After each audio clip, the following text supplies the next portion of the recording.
আসসালামু আলাইকুম। আলু শুধু ভর্তা হবে কেন? এবার বানাও মচমচে চিপস।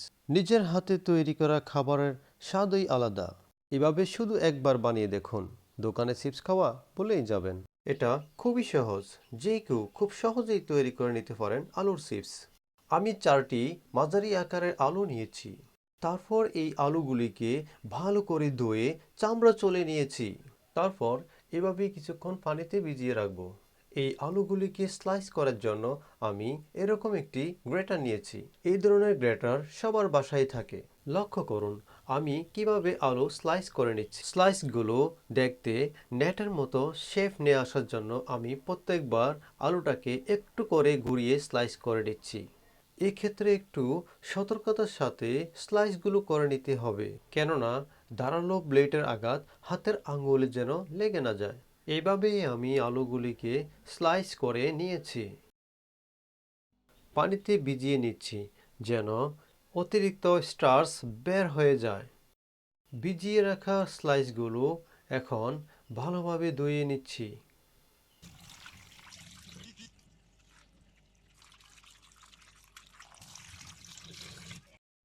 একটি প্লেটের মধ্যে আলু স্লাইসগুলো তুলে নিচ্ছি।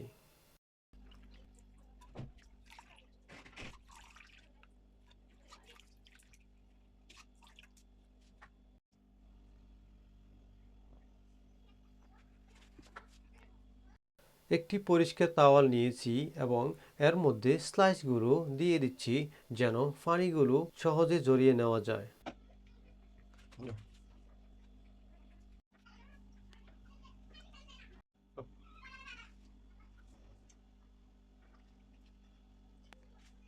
তারপর এগুলিকে একটি প্লেটে নিয়ে দিয়ে দিচ্ছি স্বাদ মতো লবণ। এবার একটি কড়াইতে তেল গরম করে ভেজে নেওয়ার পালা। ভেজে নিচ্ছি আলুর স্লাইসগুলো।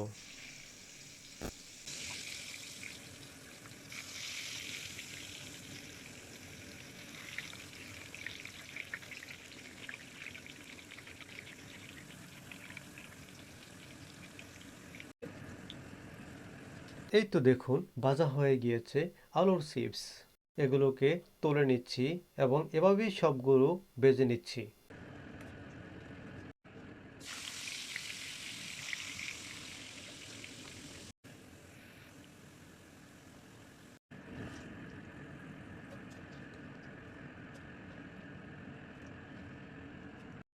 নিজের হাতের তৈরি খাবারের স্বাদই আলাদা।